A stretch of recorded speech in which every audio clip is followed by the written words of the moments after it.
Last time we were together, we were just leaving off the end of this Hyksos period. The Hyksos, as you know, were foreigners, and thus the native Egyptians didn't like them. Generally, people don't like to be ruled by foreigners, but the Hyksos had been able to insinuate themselves into the life of Egypt such that, at least for a time, you have this Semitic ruler or rulers in Egypt. But we were mentioning last time we were together, in the south of Egypt, there was a new movement afoot to try to drive them out. This was the 17th dynasty. It was during a period, it was intermediate. There was decentralized authority. But the 17th dynasty finally launched its attack and was able to defeat them and drive the Hyksos out and reestablish a kingdom. So you recall that in Egyptian history you've got kingdom periods and intermediate periods. Kingdom periods are centralized authority, one ruler over the whole land. Intermediate periods are decentralized, where you've got two or more rulers. So we have a new kingdom, and that's what it's called, the new kingdom now, which lasts for about 500 years, and it comes at the tail end of the Hyksos era because the Hyksos have been driven out. The first dynasty of this New Kingdom era is called the 18th dynasty. It's one of the most interesting dynasties of all of Egyptian history. Some of the most famous names of pharaohs come from this. Tutankhamun was an 18th dynasty pharaoh. Akhenaten was an 18th dynasty pharaoh. Hatshepsut was an 18th dynasty pharaoh, and others as well. So this is a time that really is fascinating, and usually if people know anything about Egyptian history, they'll know something about the 18th dynasty.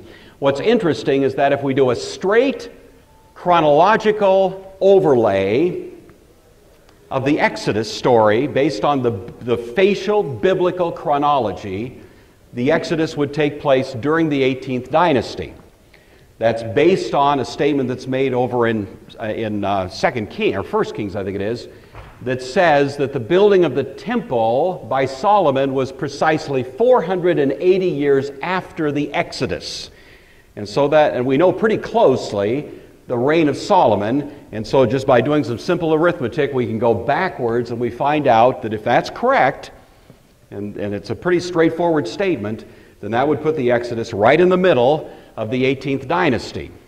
Now what I'm doing here is taking, I think, the most commonly accepted chronology of 18th dynasty events. This is not driven by any biblical agenda. This is what you'd get from, I think, the best Egyptologists out there these days.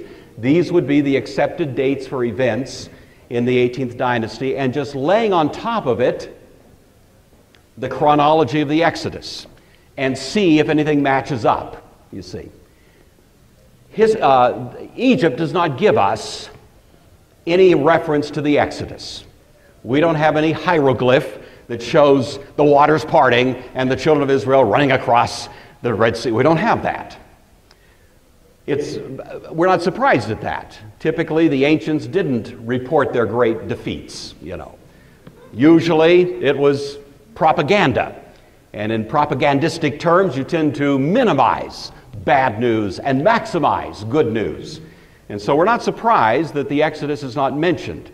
But the question is, do we find any plausible sort of correlation between the Exodus account on the one hand and what's commonly accepted Egyptian history on the other? So I want to give you, right up front, full disclaimer, this is hypothesis.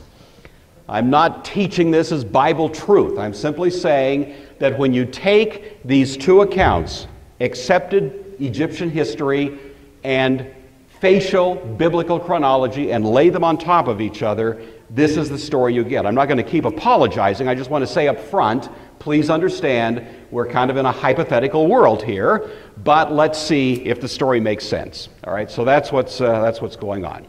The first king of the 18th dynasty was a guy by the name of Amos. He rules for some 25 years, 1570 to 1546. He left a lot of nice snapshots. This is one of them. He is, first of all, credited, probably most famously, with finishing up the project of driving out the Hyksos. The king, who was the last king of the 17th dynasty, was named Kamose. He was killed, apparently, in the battles with the Hyksos. We found his mummy. It really shows some pretty dramatic evidence of brutal loss of life. I mean, big gaping holes in the skull, that kind of thing. I show the pictures to my junior high students. They love to see it. I thought I'd spare you, but nevertheless, the dynasty ends then with Kamose, and so the guy that sort of does the mop-up at the end of it is Ahmose. And he's a new family, but he's credited with driving out the Hyksos. He establishes Egypt's first standing army. Up until this time, armies were mustered ad hoc. But Ahmose was so concerned about the Hyksos threat that he decides to create a professional standing army to guard the borders of Egypt. And this is the first time in Egyptian history we have a paid professional army that's 24/7 out there guarding the borders. Another interesting aspect of the 18th dynasty and this pharaoh is he's the first guy to use the high-tech weaponry of the day known as the chariot. Egypt had never used chariots to our knowledge up until this moment, but he's the one that incorporates them. We're interested in that because, of course, the Exodus story itself prominently mentions chariots. And if we knew that Egypt didn't have chariots by then, it would be an anachronism we'd have to deal with. But at this point, we know there were chariots, and they were the kind that would have fit the description that we find in the biblical account.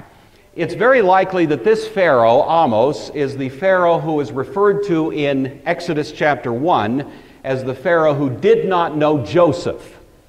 That's not to say that he'd never heard of Joseph, or that he had no acquaintance with the history even of Joseph. He probably knew all of that. Joseph was presumably a fairly well-known figure. But it had been 100 years since the great events in which Joseph was a central player. Joseph died at 130 years old. He was 30 years old when he became vizier in Egypt. And so, some time has passed. But more importantly, Joseph represented that Hebrew population that was associated with the Hyksos. And so even though the Hebrews were not driven out, this is why this pharaoh would have all of a sudden had a very new and negative attitude toward these Hebrews, because they were associated with the Hyksos, who themselves were despised and hated.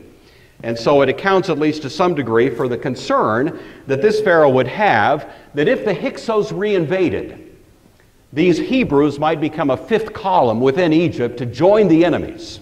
And in fact, that very concern is expressed in Exodus as part of the rationale for why this particular pharaoh became so brutal in his treatment of the Hebrews.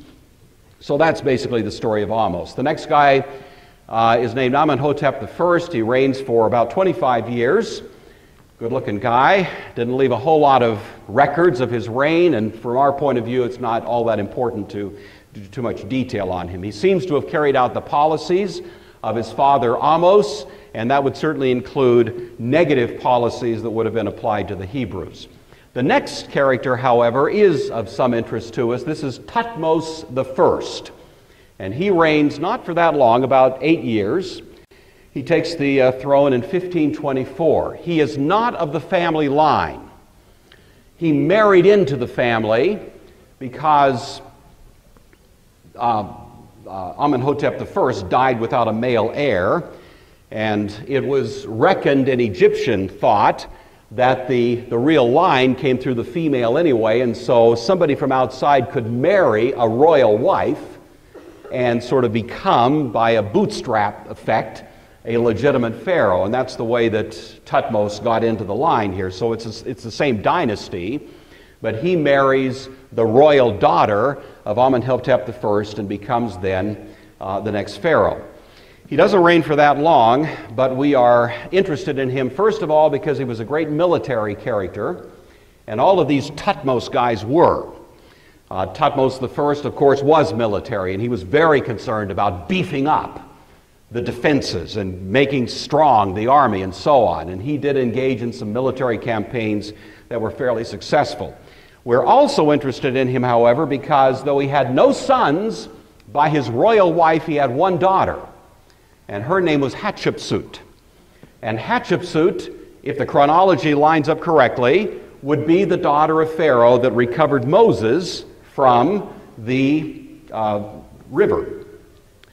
We know that the Exodus would have taken place 480 years prior to the building of the temple. That would be about the year 1447 to 1445, somewhere in that time frame.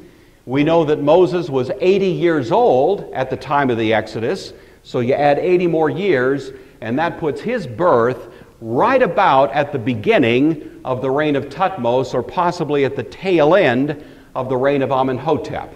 So again, in terms of just lining up the chronologies, this would be about the time of the birth of Moses, and Hatshepsut would be the most obvious candidate as a daughter of Pharaoh who would have recovered Moses from the river. And so we're going to assume that for the time being, because that seems to be the most plausible explanation of things. The family gets a little bit complicated here, so I want to try to give you some idea just what's going on. We have Thutmose. He has no sons by his royal wife. To the Egyptians, it was very important that the successor to the throne be connected to the royal wife. The problem is, in the case of Thutmose, the only living descendant he had was Hatshepsut. He had two sons by her. They both died. And so we have one daughter. And of course, the Egyptians were a little nervous about having a female pharaoh. And Thutmose I was concerned about that. He had, however, another son by a minor wife, or possibly a concubine, and that was the son that came to be called Thutmose II. But the problem is, sons that were born by minor wives didn't have as clear a claim to the throne. And so Thutmose I arranged a happy relationship here between Hatshepsut on the one hand and Thutmose II on the other, her half-brother. Now, we, of course, are a little offended that the ancient Egyptians would do this, but actually it was worse than this. Sometimes you would have full brother and sister marriages back in those days, and that was practiced in Egypt, not uncommonly. Most other ancient civilizations didn't engage in that. But in any event, this was pretty much an accepted practice. And of course, through Hatshepsut, that gave Thutmose II a clear-cut legitimacy in terms of his claim to be the succeeding pharaoh. And so he takes over, and he's married to his half-sister Hatshepsut, and they reign together for 14 years. He was never in very good health. He did not have any sons. He had one daughter by Hatshepsut, and we don't know anything about her. But he also had a son by a harem girl, and that guy came to be called Thutmose III. Thutmose II died at a fairly early age. He was never in good health, and that would make Thutmose III the successor to the throne. But again, you have a legitimacy problem because he's born of a fairly minor wife, and he's only a kid. You know, he was about 8 years old when his father, Thutmose II, died. Hatshepsut, bless her heart, steps up and says, "Hey, I'll mind the shop until Thutmose III is old enough to take over." Thank you, Hatshepsut. She's just a wonderful, giving person, you know. And so that's what happens. So just to summarize that little complicated piece of the puzzle, we have Thutmose I, 1524 to 1518. Then you've got Thutmose II and wife Hatshepsut, 1518 to 1504. Then you've got Thutmose III and Hatshepsut as regent, 1504 to 1498. And then, voila, you have Hatshepsut. She's shrewd. People have likened her to Queen Elizabeth I or somebody like that. She is astute on steroids, you know. She's just... And so she always probably had her eye on the throne.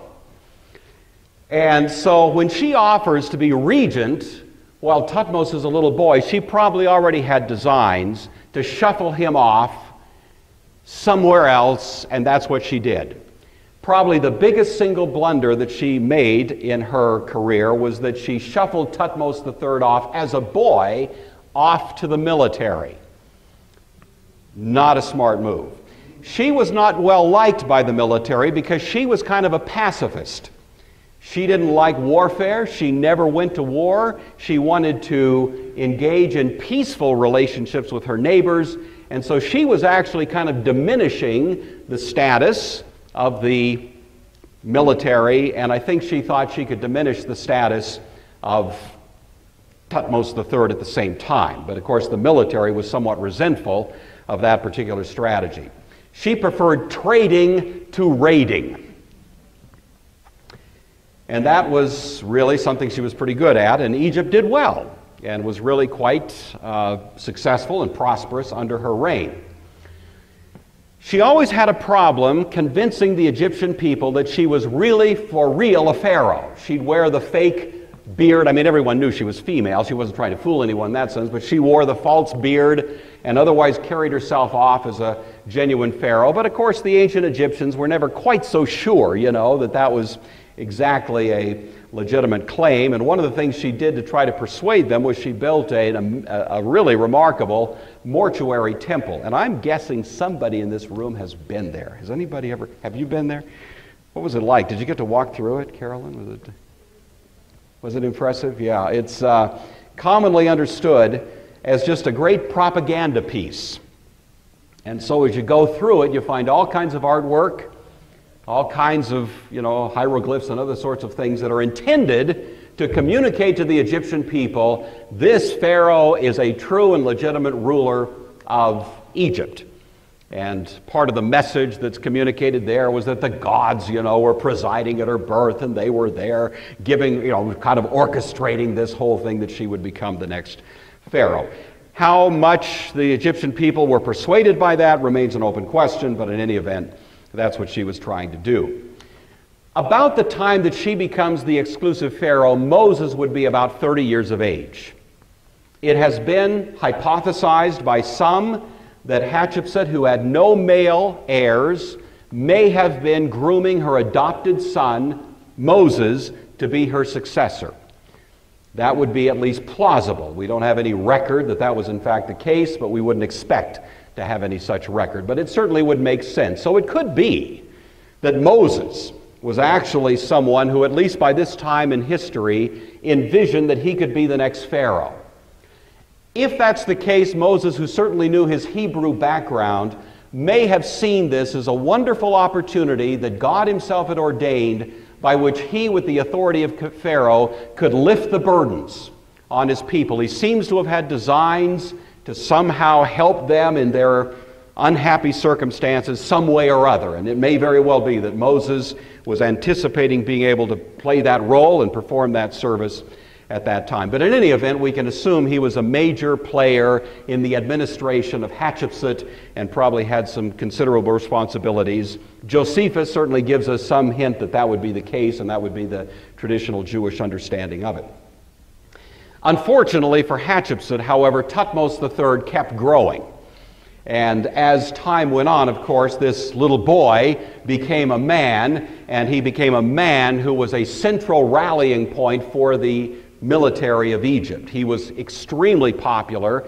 He was a person who had evident military prowess and indeed genius, and that was recognized. And so, over time, the military continued to give him increasing loyalty and support, and I suppose encouragement that he should take what was rightfully his, which is the throne. So in about the mid-1480s, we have a somewhat obscure set of circumstances. It's not clear exactly what happened. All we know is that Hatshepsut died somewhat unexpectedly. Was she poisoned? Was there a palace coup? Not clear. Was it violent? Was it subterfuge? Don't know.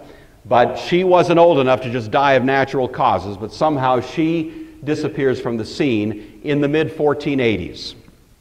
Well, that puts Moses, if this is all correct, in a bit of a pickle, you see. Because he, of course, is fully associated with Hatshepsut, and insofar as she is viewed as the enemy by Thutmose III, he is viewed as the enemy as well. And this may very well be the reason that Moses, when he was pushing 40, decided to go out and actually make contact with his Jewish, neighbors, friends, family, and so on. And at least the account from Exodus indicates that that's what he did. He went out to see how they were doing, and obviously went out not just for a friendly visit, not just having a cup of coffee. He was going out there with designs to play a role for them. In the New Testament, we hear he had thought that God was going to use him to liberate the people. And it may be that he thought, okay, this is my chance. I'm going to spend my political capital right now, right here, before this storm really breaks loose. I'm going to go out and do what I can to liberate these people. Well, you know the story. He gets caught in a labor dispute and winds up using some of his martial arts that I'm sure he learned in the palace there on one of the Egyptian taskmasters, and he's got a dead body on his hands, and that presents a problem. With the political winds changing, you can imagine that Thutmose III, who already would like to get rid of Moses, now has every reason to do so. The guy now can be accused legitimately of murder. Moses seems to feel that he's blown his big chance and he has to flee. And so about this time, Moses fled. The route that is indicated, he went to Midian, and so the likely route would be across the northern part of the Sinai Peninsula. This was a well-known, well-used trade route, and it would get him safe from Egypt, outside the jurisdiction, outside really the influence of Egypt, to a place called Midian.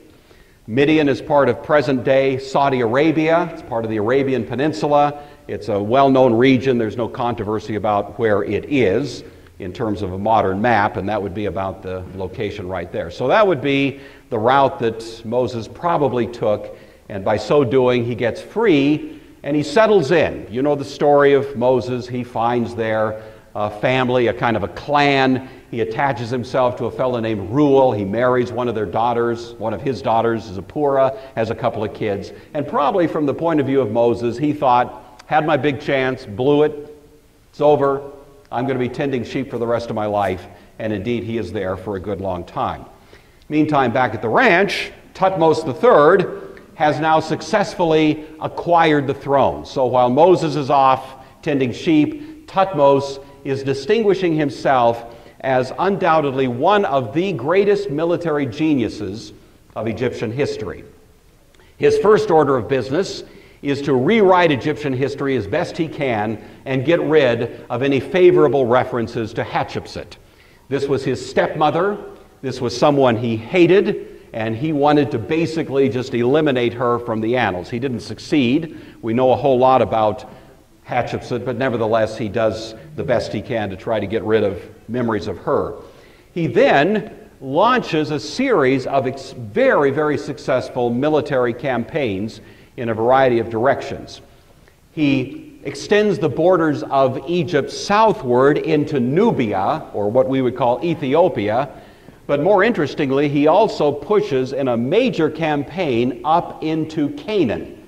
And so Thutmose is the guy who's actually able to extend, by a kind of hegemony, the control of Egypt into Canaan, all the way up so that it touches the other major empire of the day, which was the Hittite Empire.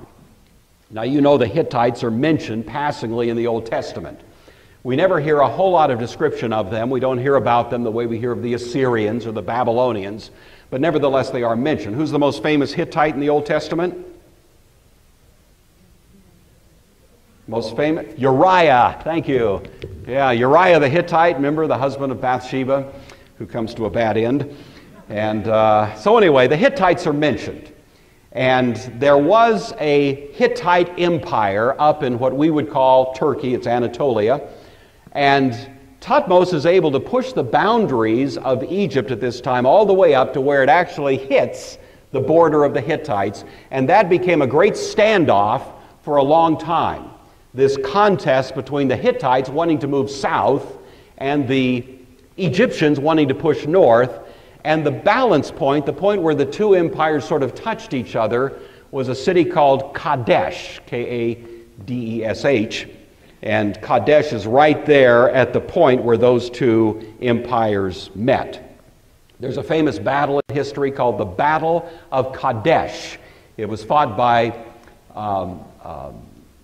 Hattushili, who was a Hittite, and Ramses II, who was an Egyptian, and it was fought in about 1276 in the very middle of the period that we would call the period of the Judges. And I want to look at that, not today, but we're going to look at the Hittites in 2 weeks. We're going to look at the rest of Egyptian history next week, then the Hittites the week after that. Then we're going to celebrate Christmas for 3 weeks, and then we're going to come back in January and start up looking at the Assyrians. So that's kind of the agenda, in case you think I'm wandering aimlessly in the desert here. I do have a plan, and that's the plan right at the moment. So anyway, this is Thutmose III, very successful, very powerful, awesome ruler, one of the most respected and famous military rulers military-oriented rulers of Egypt in all of her history. Well, of course, while he's reigning, Moses is tending sheep in Midian and probably is just trying to forget all of those experiences there. The successor to Thutmose takes the throne at the death of his father. He's a legitimate son. There's no question, no contest about succession at this point. His name is Amenhotep II. He reigns for about 30 years. If our chronology is correct, this would be the Pharaoh of the Exodus. So it's a new young Pharaoh. It's not Thutmose. It's this new son who comes on in about 1450. As I said earlier, the Exodus would be, by biblical reckoning, 1447 to 1445, sometime in that time frame. Amenhotep II was a very competent ruler. He left some artifacts. This is a little statue of him. It's actually a pretty good-sized statue of him in a kind of worship setting, offering gifts to a god, and this is found at the Egyptian Museum. He was young, he was athletic, he was ambitious. He had all of the DNA of his father. He had all of the intentions of simply solidifying and consolidating and extending the great achievements of his father, Thutmose III. He had big shoes to walk in, but I think he thought he was up to it. We have interesting little images of him. This is a pretty well-known granite stele in which Amenhotep II is shown. I don't know how well you can see it, but he's in a chariot to the left of the image there, and he's shooting arrows. This chariot is being pulled by a horse at a rapid speed. So this is the picture is, here's Amenhotep II in a chariot that's racing down across the, well, you know, whatever the plain there, and he's shooting arrows at a target and hitting the bullseye with every one of them, you see. And the likelihood is that that was pretty accurate. That was the kind of guy he was.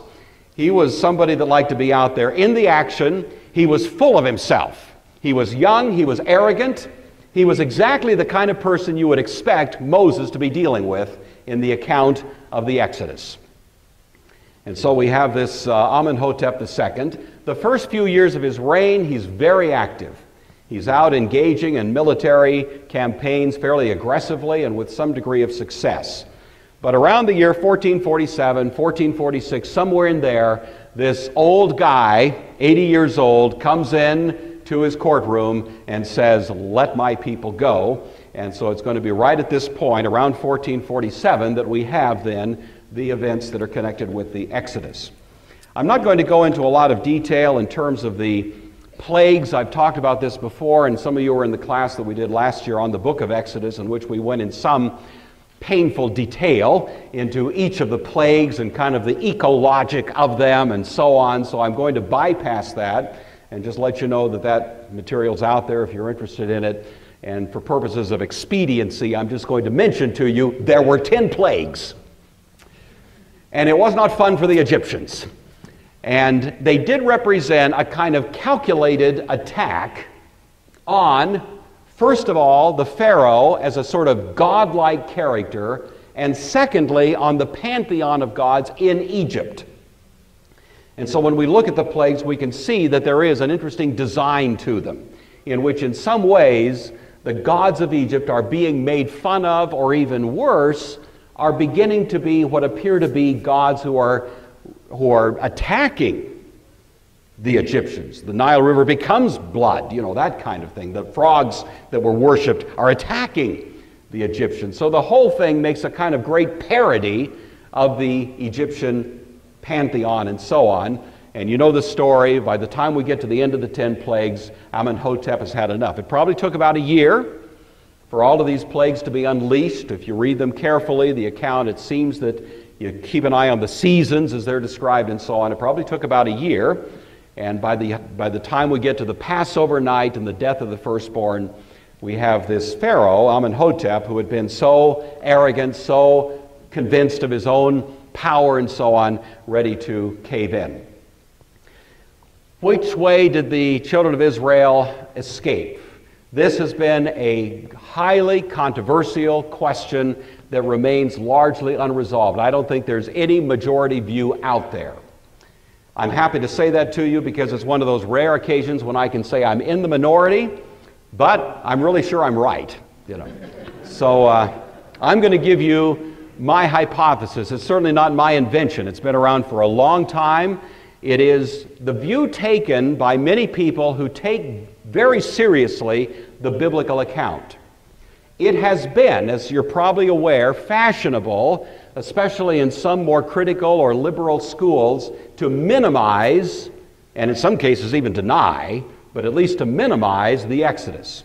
One of the interesting little points of ambiguity is the Hebrew term Yam Suf, which is translated Red Sea, can also be easily rendered Sea of Reeds. You're probably familiar with that. You've probably heard that.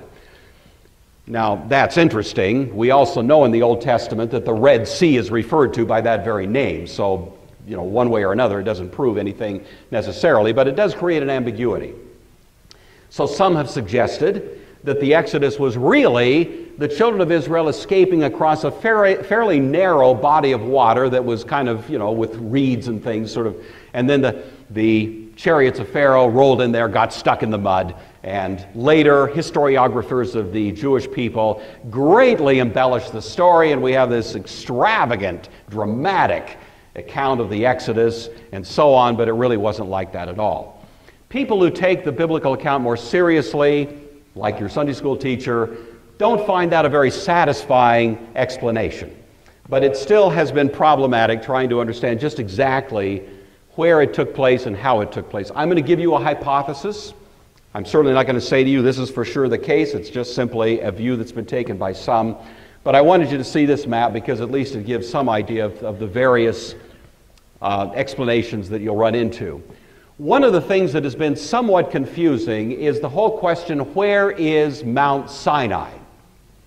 And if you look at this map, you'll see at the very bottom of it, at the base of the Sinai Peninsula is a place called Jebel Musa, literally Mount of Moses, and that has been traditionally viewed as the place where Moses got the 10 Commandments. And indeed today, if you were to call up a travel agent and say, I want to go to that Mount Sinai where Moses got the 10 Commandments, that's where they would send you. That has been the conventional view of it. That view, however, can clearly be traced back to Christian monks of the 2nd century. It's never been a Jewish view at all. There are Herculean arguments against that. At the time that the children of Israel left Egypt, there was a huge Egyptian population there, for example, including a fairly significant military presence right there. There were mining operations. It's really kind of hard to imagine 1 million Israelites winding up there, spending a couple of years, and not having at least some significant problems with the huge Egyptian population that was there.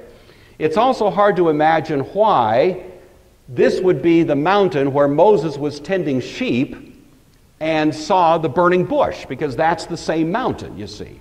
He was in Midian, and that's a long way to take sheep, you know, down to this arid place in the middle at the bottom of Mount Sinai where he could find a burning bush.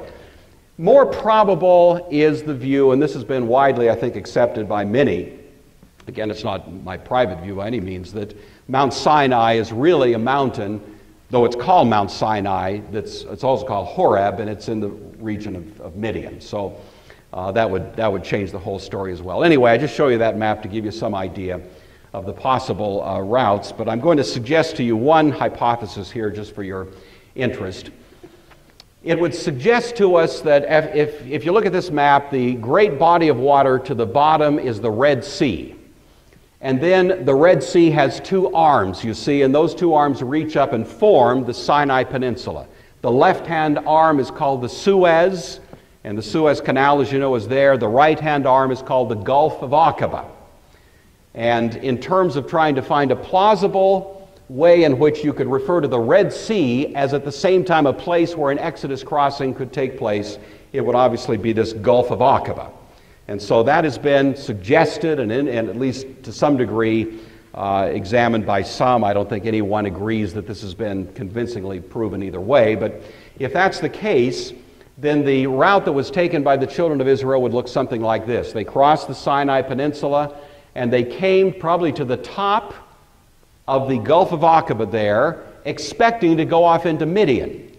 I don't know if you caught it, but in the first verses of this chapter, it says this: Then the Lord said to Moses, "Tell the Israelites to turn back and camp in front of Pi Hahiroth between Migdol and the sea."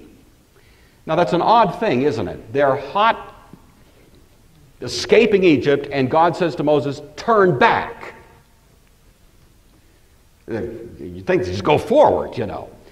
Well, if they were there at the very topmost edge of the Gulf of Aqaba, expecting to go into Midian, that would be possibly the point where God said that to Moses, turn back.